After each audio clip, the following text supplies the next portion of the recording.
Hika Elliot, welcome to What Makes You Tick. Can you hear me? Yep, I'm all good. Happy days. Hika, great to have you on board.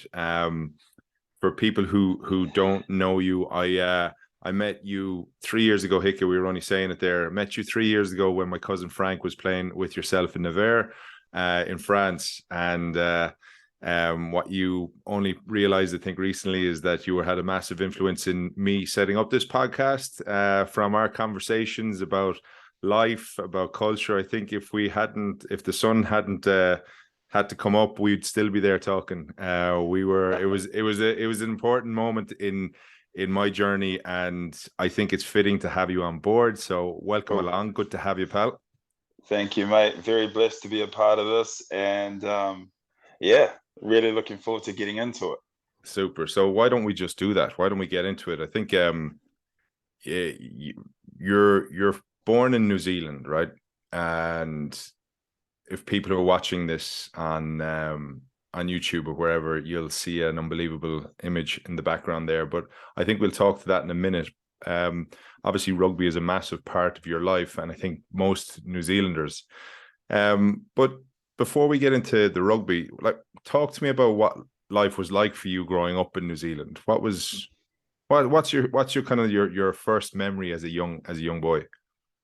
My first memories of growing up is we grew up in housing complex. A big family. We didn't come from much, but I know we'll touch on it soon. But I think sports in our team was really the savior for us as youngsters, as people, because I think as I'll touch on later on, there's some of my siblings took another track, and I think that sports for me has definitely been my outlet, and given me the opportunity to serve my people, serve my family, and be able to provide for my family. So when you say that you come from the kind of the housing area, like what was life like growing up? Was it tough? Was you fighting for everything that you earned? Like what was it kind of like for a youngster? Oh, mate, there were days that we would go without food. There were days that the power would turn off. I remember vividly after my parents split up. I think I was 8 years of age. That we used to go to these public pools in a pretty affluent area of Hawke's Bay, but we actually lived in the poverty part of this so-called suburb. So this suburb in New Zealand has apparently got the most millionaires per capita in New Zealand. But I lived in a place where it was predominantly mouldy. It was sort of like I don't know, the throwaways, the castaways of this sub sort of area of town. And grew up on Lipscomb Crescent, and the Mongol mob, the gang life, the alcohol abuse, drug abuse was just rampant throughout my street. So it's all I ever knew, mate. That side of things, and that's why I say that for me, rugby is. I hear this thrown around a lot, that rugby is just a game, but for me, I get a little bit emotional talking about it. But for me, it's been a lifesaver, and not only that, but it's been a way where it's been an outlet for me, because I've struggled through a lot of mental health issues, especially when I was younger, and adapting to coming from that kind of environment and then being thrust into the limelight of professional rugby at a really relatively it was a young age. What was it like though? Like, did you have a really good mentor or coach that saw something in you to help you move from that world that you were kind of surrounded in into a world of rugby? Like there was obviously a raw talent, or there was something in you. You said you used it as an outlet. Was it an outlet for, as a young person, for, like, I used it myself as aggression, as a way to kind of release aggression legally? Do you know what I Yeah, mean? well, for me, it was definitely. We grew up in a household of, actually, we were martial artists before I was a rugby player. So my older siblings were all world class karate champs. My brothers and sisters are all black belts. So am I. They all went to world champs. My brother was like at that time, he was a 3-4 time world champ, karate champ. So, you know, rugby was sort of come after that, and even after basketball for me, I stopped growing. So, it was just I don't know if it was an outlet, but more of a sanctuary for us, Yeah. to escape the environment that, you know, uh, of having nothing and coming from nothing. I had a fair bit of talent when I was younger. I made a heap of rep teams, but we never had a car.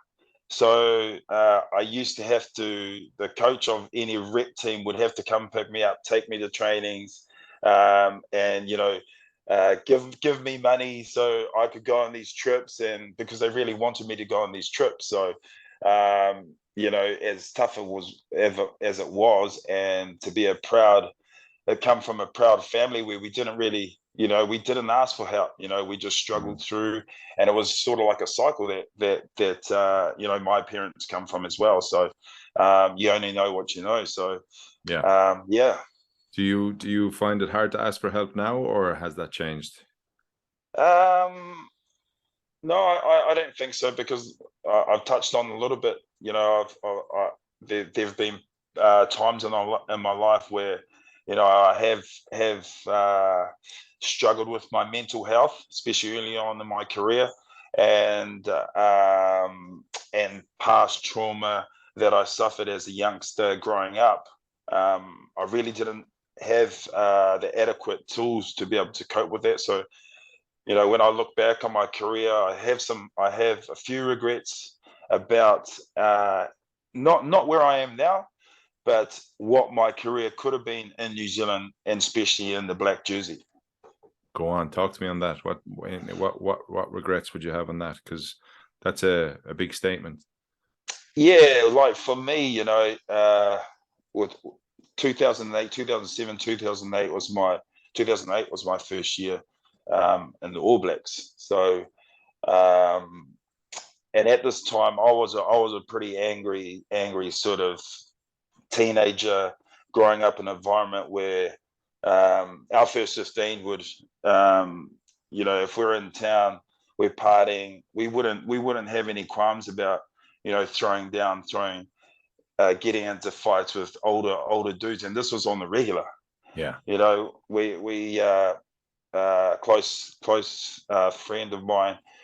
We had a big fight with the local gang down there. He ended up getting stabbed and died right in front of our eyes. And this is one of the street fights that we had. So this kind of trauma growing up with it, I sort of took that into, my first few years, actually first 4, 5, 6 years of my professional life. And I made the Hurricanes after a few years playing first division footy.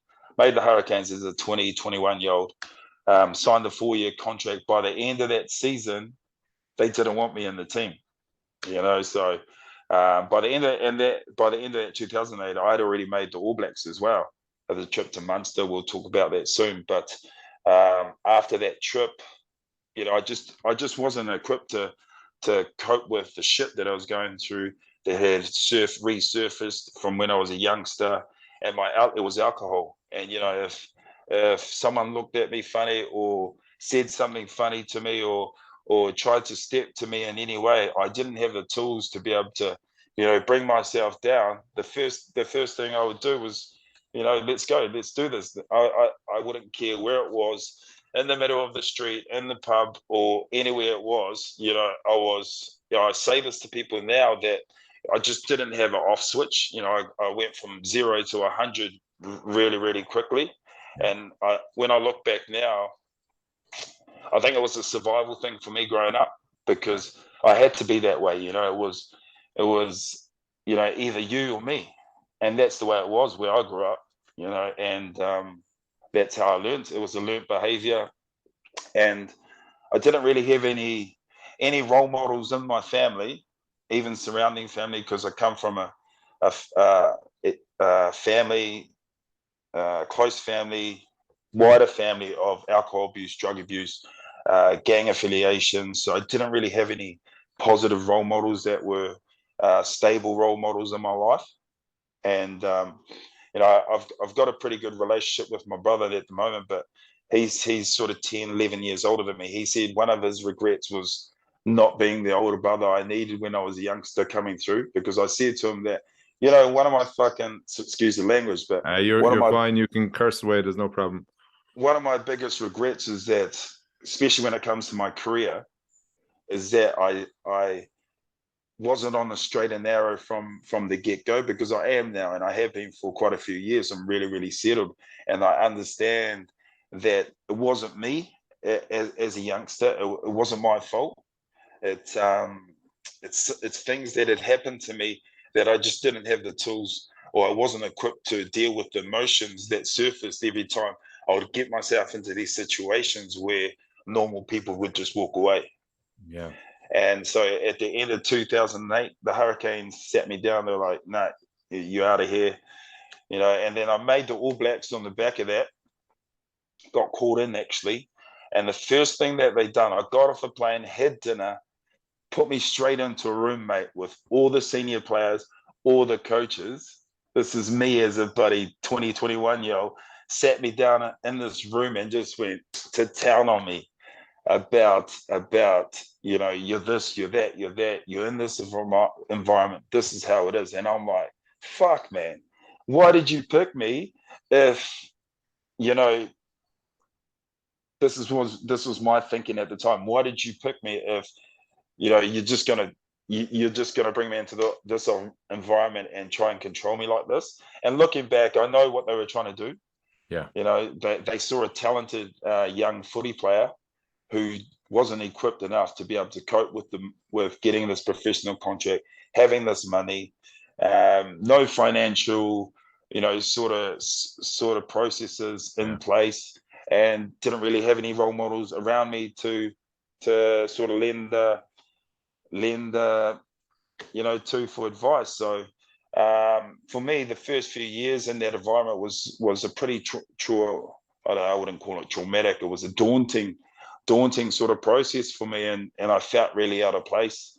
I felt like a lot of the professional environments I had to conform to a lot of the way it is, because it is our old boys club, I suppose, in footy these days, if I'm allowed to say that. But I'm going to say it anyway, because I'm pretty honest and upfront, mate. So it definitely wasn't an environment that was conducive to who I was as a person. Fascinating. It is fascinating to know that while you didn't have the tools at that time when you were younger to deal with them, you have them now.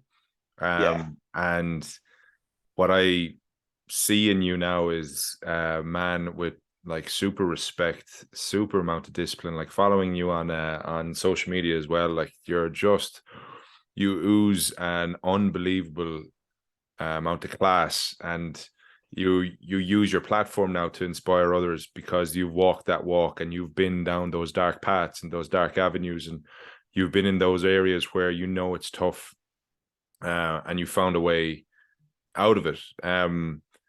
I suppose let me go back to your family a little bit, and that how many of you was there in your family, because it wasn't a small family, right? No, it wasn't a small family. So I've got four sisters. We had four sisters. We have two whāngai sisters that grew up with us. So what does that mean? Yeah, what does that mean? So being whāngai in Māoridom is equivalent of adoption. Okay. Without the paperwork. Okay. So so there was a whāngai, and we had two of my sisters were pregnant were mothers at 16. So okay. So we were living in a 3-bedroom house with a lot of people, with my nephews growing up in the house as well, my nephew and my niece. So my niece now is my nephew, he's the oldest. He's 27 now, 28, and my niece is, well, she's pretty much my daughter, because my mother and me brought her up right from 5 months of age. So she's my younger sister's firstborn. Yeah. My sister had her when she was 16. My mum didn't take her, but my sister gave her to my mum when she was 5 months of age. and I was the only sibling living with my mum at the moment at that time. So, you know, I was the one that was changing her nappies. I was 19 years old, and you know, sort of just cracked professional rugby as an 18, 19-year-old. So yeah, she went everywhere with me, and she's my little girl. So yeah, it was a Isn't uh, it isn't it interesting there, Hika? Like you look at two, you're talking about 18, 19 years old, all right? So on one side of things, you're getting offered a contract to be a professional rugby player, and you're about to play for the All Blacks, and you have this anger that you're figuring out or trying to manage, right? And yeah, then on the other side, then you're this lovable older father figure to this little child who needs your help and needs your support, and there's the kind of the care and the the commitment to family. yeah, There's kind of two different versions of the one of me, person. yeah. Yeah. Yeah, well, I think we'll probably touch on it a little bit later, but it was the way that I lived a lot of my career as two people. Okay. You know, Talk there to me about was that. Yeah.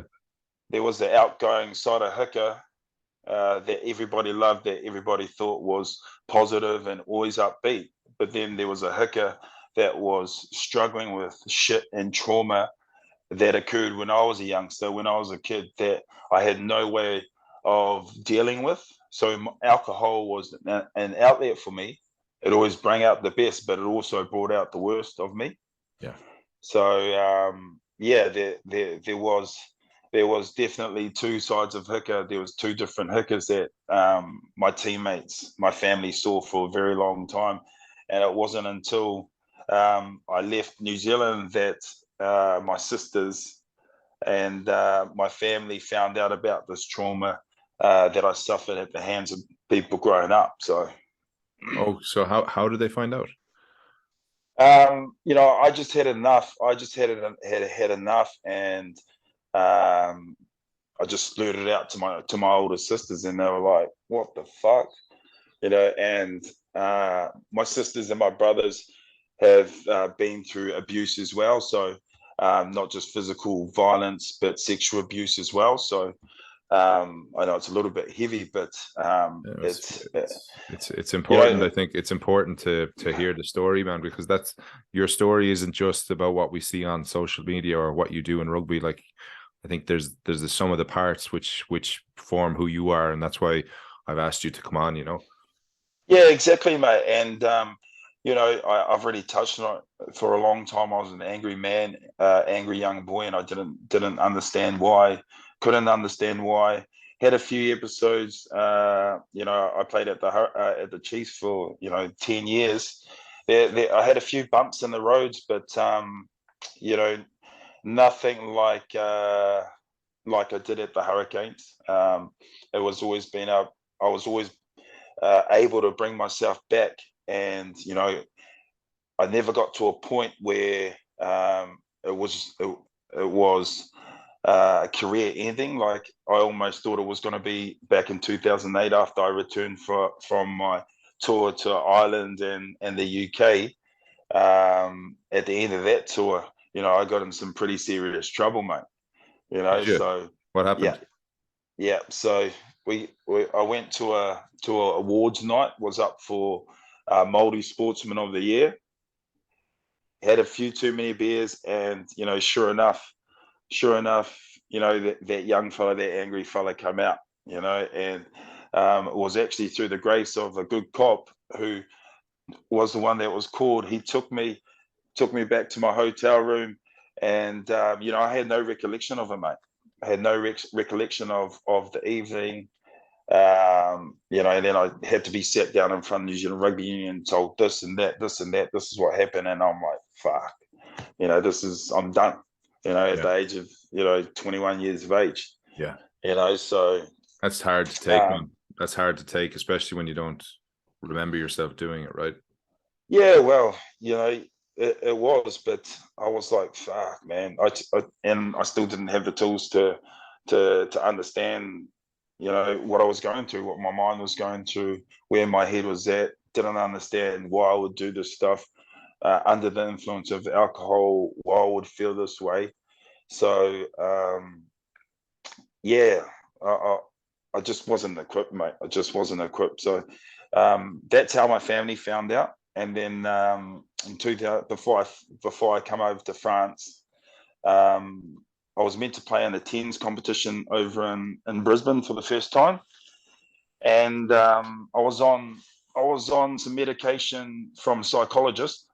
So I was on some medication from a psychologist to help me process and help with my mental state. And I was getting help. I had been getting help for about a year and a half, 2 years prior to this, um, seeing doctors and just trying to equip myself with the tools that I needed to get myself through life. Because at that stage, it had become pretty hard for me to function both in a rugby environment and for me as a person.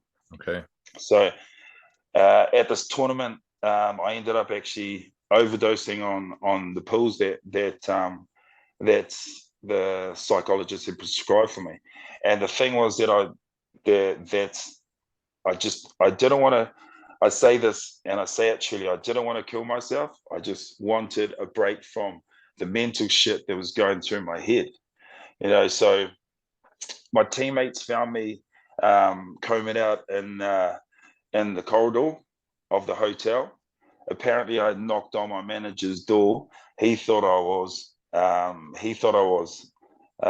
pissed up, but when he was talking to me, he was like, "No, you're not pissed up. There's something going on." So they took me back to my room. I sat the tournament out. Woke up the next day not knowing what had happened. They sent me back on a plane, and then I was like, "This is it. I'm just gonna tell them what's going on. I'm sick and tired of being this person that is always up, but at home I'm always down. Yeah. And I can't get why my thoughts are doing what they're doing. So it's the hardest thing that I've ever had to do in my whole rugby career. Was on a Monday after or Tuesday after they had returned from Brisbane, was to sit in front of 40 men from my rugby team and sit there on a chair and say, "Lads, I'm not okay. There have been demons that I've been fighting since I was a youngster, that have got a hold of me. This has happened, that's happened, and I'm not okay.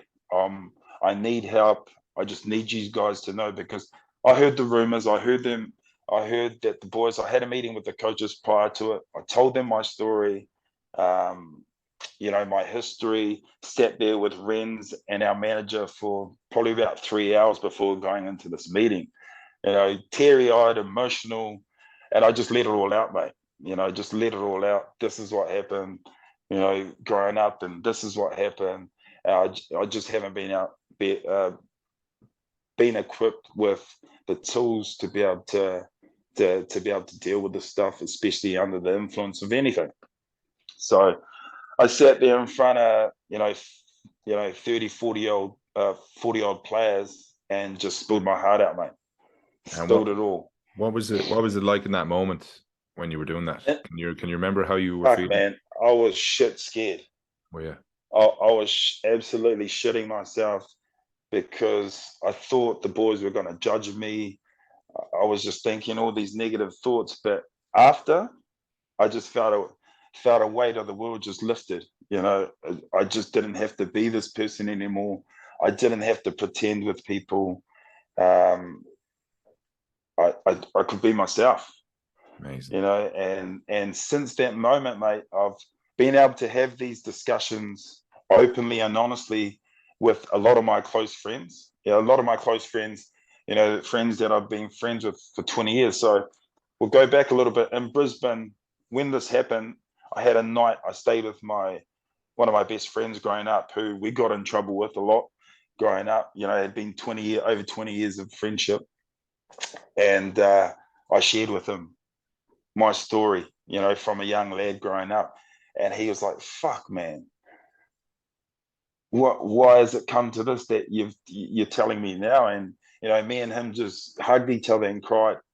Yeah. And he just couldn't believe that had this inside me all these years, and he thought I was this go get it kind of person, this and that, and was always up and joyful about everything, which I was. But behind closed doors, it was a different thing.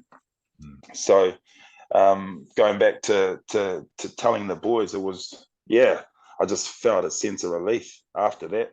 I could finally be myself, be the Hika that I knew I could be. Like I said, I'd been getting help for a wee while then, and did the guys, so, and it probably doesn't matter, but were you surprised with their reaction? No, I wasn't surprised, because telling them a lot of my story, I didn't really go into. Well, I did tell them a lot of the story, but I didn't go into in depth about the story, because it was it's a pretty ugly story to tell people, and unless you're prepared and you have a open mindedness and a willingness to accept this kind of stuff actually goes on, then you're probably not in the best place to hear the story. Yeah. So I told them what they needed to know, and I told them that I wasn't okay. And then you went and got the support and the help that you needed then at that time, I presume, did you? Yeah. Well, I had already been getting help, but I hadn't shared any of my struggle with anybody. Yeah. So it was still there. It was still there, manifesting itself inside me, and I've bottled this up since a youngster, and to finally be able to tell people was liberating, for me to be able to just let loose. I think loose. I think it's interesting in that. So New Zealand and Ireland, very similar in certain ways, right? Small nation, but boxing above our weight in many different ways, right? But we obviously, Irish, have a kind of a unique culture as well within our lands, right? But then within New Zealand, there's the Maori culture, and obviously, as a young man, you were getting put forward as the Maori Sports Person of the Year. What does the Maori culture kind of mean to you? And maybe is there a way that you can kind of explain it for those who aren't necessarily au fait with it, from who are outside New Zealand? How can I best describe what Maori culture is to me? It's I suppose we're spiritual, very spiritual people. I come from a long line of warriors, so I suppose that's where I get my bloody anger and anger issues from, isn't it? Not anymore, but um, oh, it's again, we can explain it in a lot of ways. I think for me, it was just, it's awesome to be a part of something greater than myself, and that's what Māoridom is about. It's about whanaungatanga, manaakitanga, What does about that mean? What does that mean? manaakitanga is about bringing people together, um, respect, respecting your elders. All the Pacific cultures sort of identify with the same values. So when I sit down with Samoans and Fijians, when I look at them, I see myself, and I miss that a lot. I grew up speaking Māori. I went to a total immersion Māori school, and then I couldn't read or write in English until I actually got to high school. I had to learn to read and write in English because I got a rugby scholarship to go to one of the top rugby schools from where I'm from. And I had to take remedial study classes, mate. So that was me 2-3 times a week taking remedial study English classes just to learn to read or write in English. So as you can imagine, being an angry dude, pretty big boy, and not being able to read or write in English, and kids, sort of mocking you for not being able to read and write. Yeah, well, it wasn't the greatest experience, but Yeah. it's definitely put me in good stead. But the Māori culture, the haka is renowned for it. We're a warrior people. Um, our bloodline is who we are.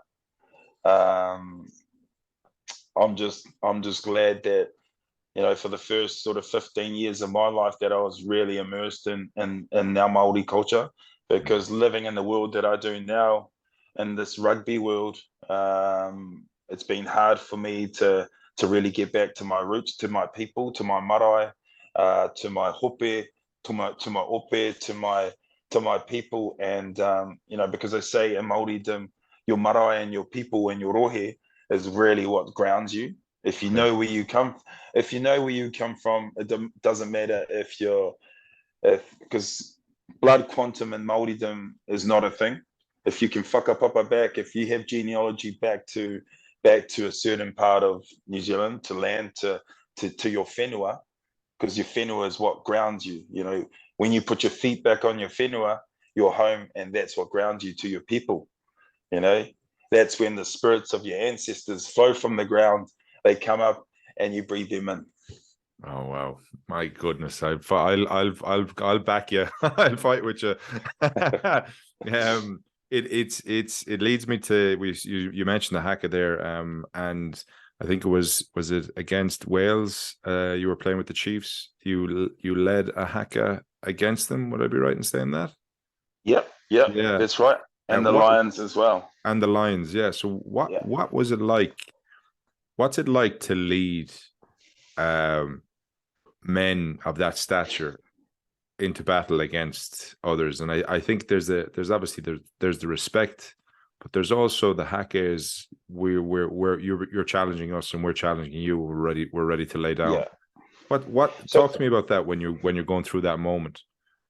I think for me, there's a couple of differences between kamate, the New Zealand haka, New Zealand Māori haka, which I was fortunate to lead, and the Chiefs haka, because the Chiefs haka, I had a pretty significant role in what that haka was how that haka was going to be, what was going to be written in that haka, what we wanted to portray to the people, and how we wanted people to see us, and the words and the meaning of that haka was.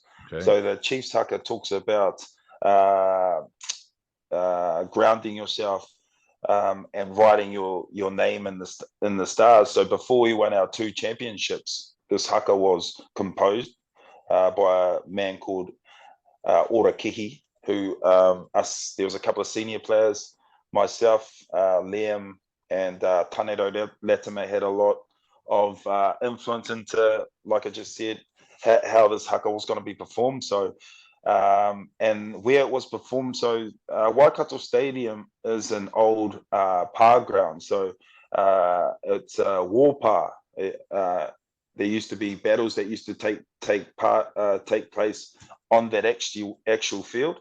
Oh. Yeah, so there's a line that says Ruana te whenua, Ruana te whenua. So the ground will shake. The ground will shake as we run out, and we talk about writing our names in the star. But to be able to perform that haka on that ground in that moment against those teams, mate, it was such an emotional and such a blessing for me, Yeah. and to have that much on an influence with the culture of the Chiefs over my time there, as a strong Māori boy growing up, that come from the bad side of the tracks, and to be able to have that role thrust upon me from my fellow players and the coaches and the elders of the area. It was a pretty surreal experience. We actually visited a site where the Battle of Rangiriri, they call it, where there was a battle between the tribe there and the crown, where the crown come up, and they done this and done that, and that was signified in the haka as well. So that was pretty cool. I think what's fascinating is that you're essentially, when you talk about the Fana and being part of the ground, right? That Yeah, essentially you're part of the DNA of the Chiefs now forever.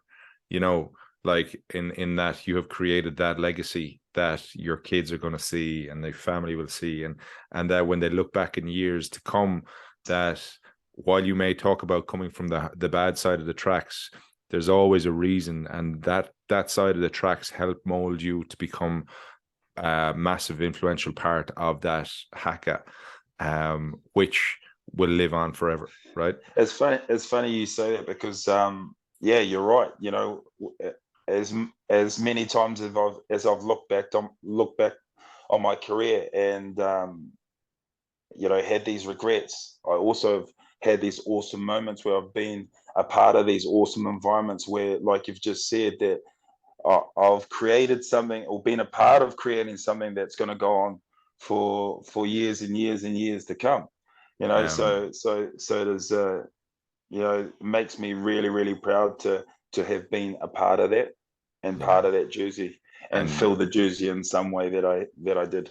you should be very proud, man. I think take me back to 2008. And the reason I find this quite, I'm getting goosebumps even talking about it. So, I was in I was in New Zealand. I was traveling the world in 2008, right? And I was in America, and I was with a good friend of mine, Stevie Walsh, and Stevie and I were in Huntington Beach, and we were living our best lives. I went over to the States, I met him. Um, and the week before Munster were due to play New Zealand, Steve rings me in America, and he rings me and he said, Brad's, it's not the lads call me, Brad's, um, Shane is dead, right? And I was like, what do you talk, what do you mean? And he said, Gagsy. Shane Gagan was a guy I played rugby with in Garryowen, and he Yeah, was one of Steve's best mates, and he was a friend of mine from playing rugby. He said, Gagsy's dead. And I was like, hold on, how did that happen? Essentially, what happened was there was a family feud going on at the time, and it was a mistaken identity, and they chased him down and they killed him, right? And Gagsy was supposed to go to that game in New Zealand against Munster in Thomond Park. It was the opening of Thomond Park, the new Thomond Park. And I remember my family sent over the DVD. I was staying with a friend of mine, Andre Ellison. He played with the Chiefs as well many, many moons ago. But I was staying with Andre, and I got the DVD, and I watched the it was the DVD at the time. Mad, it's forever ago. But I watched it, and in the opening before the game, they pay homage and respect to Shane, yeah. and they left his seat empty, the seat that he was supposed to stay in. And I was like, he'll forever live in that moment. Like that'll be that you can never take that away from him. And then all these years later, I meet you, and I meet you who for the first time 2008 you put on the All Blacks jersey on that day, and now we're here. And I think there's something in that in terms of, I don't know, some sort of connections or the way the world works or whatever it is. And I know we spoke about this before, but take me back to 2008, Thomond Park, you Cliff, playing New Zealand, playing Munster against three of your fellow Kiwis. yeah. And what was it like? What did that game mean to you? What did that moment mean to you?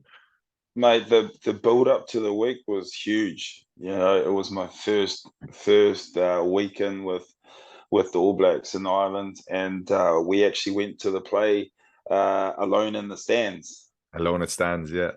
Yeah, yeah. So watching this play, and I'm like, wow, what are we in for this? I think this was on a Tuesday.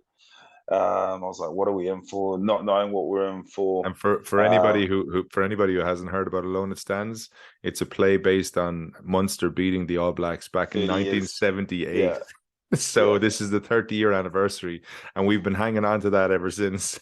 Yeah, and you know, I didn't really know did any of the backstory to this, so to be able to go there and experience this, I was like, holy moly, what's you know, he's young me. I'm like, I'm in for it this week, aren't I? But at the same time, really excited by the opportunity and the challenge to be able to represent my country for the first time.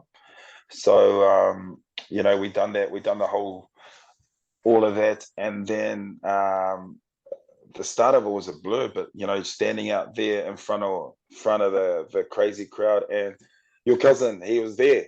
Yeah, What it was, he was 11 or 12. He Frank. keeps remind.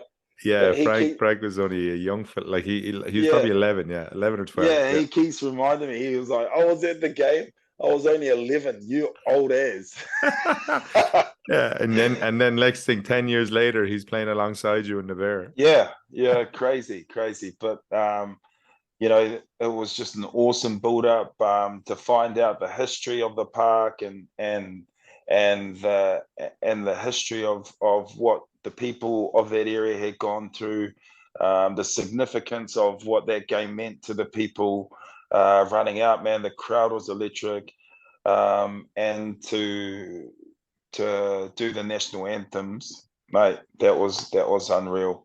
And looking at the boys when they done the haka, man, that was something special. That was something special. I knew we were going to be in for a tough night. I could just see it on the faces. But to perform it back, um, it was unreal, and it was an awesome opportunity for a young boy from a small town to be able to represent my family on the biggest stage. Yeah. And I remember, I think it was like 18 minutes to go where I got the call or 20 minutes to go, I got the call, warm up, you're going on.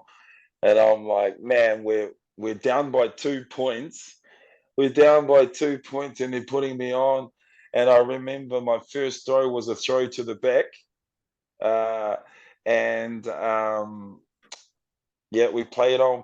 And a few minutes later, we had another attacking line out on the 22, attacking 22.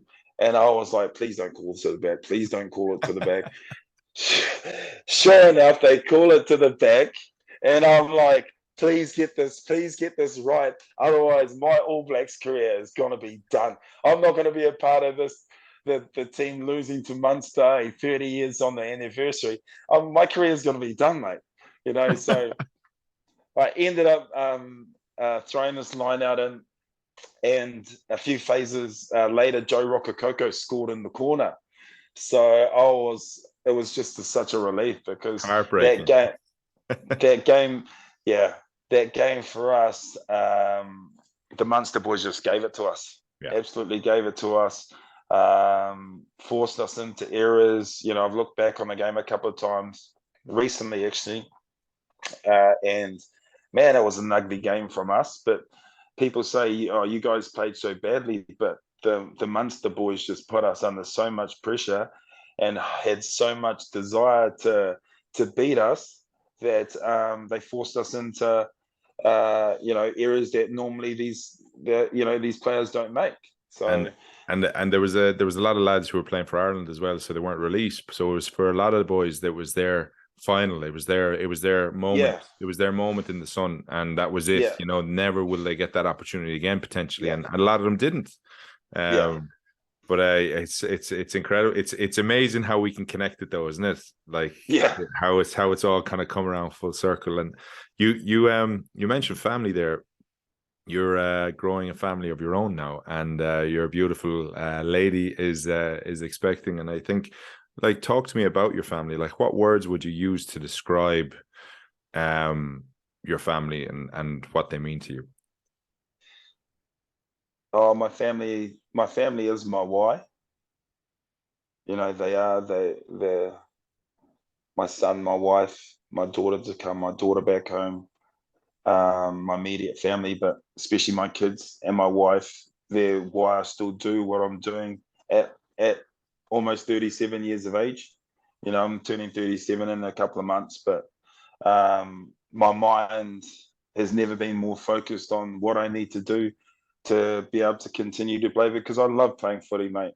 I wish I could play till I'm bloody 100, because I absolutely love it. I'm a rugby head through and through, and now that I'm in a mind space that I am at the moment, and that I'm focused, I think anything's still possible even at my age. But there's a lot of love in my house. we love our kids. My son's just an absolutely beautiful, handsome young boy with such good manners. I don't know where he gets that from. Holly's doing a great job. Um, but there's a lot of love in this house. We try and spend a lot of time together. Yeah, and I'm just loving being a father. I'm loving this time of my life, not only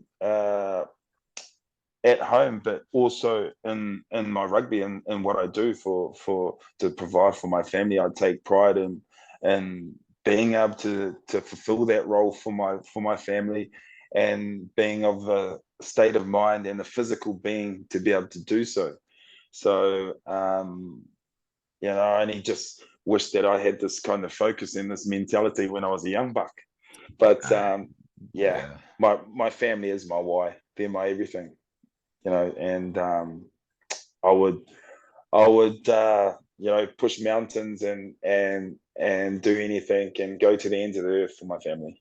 So yeah. Amazing.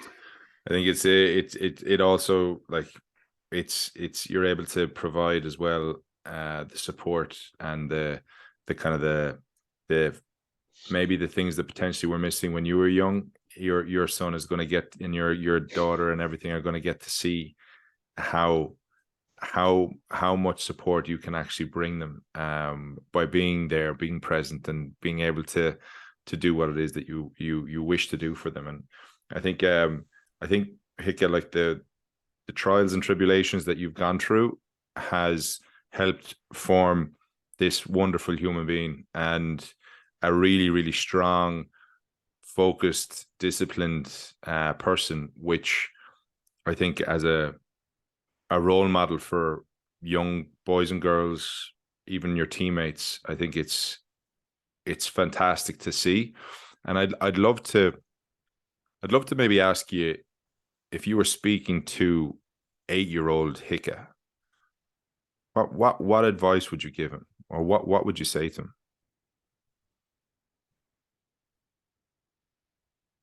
Yeah, that's a tough one. That's a tough one, because what advice would I give an 8-year-old hooker? I think trust yourself, and uh, anything is possible, but also um, your past doesn't define who you are. What has happened to you doesn't define who you are. So you're gonna be okay. Nice.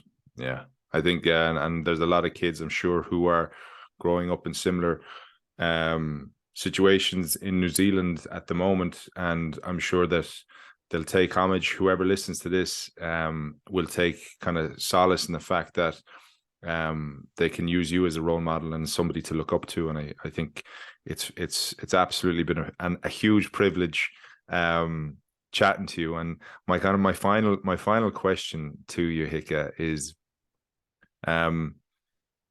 if you were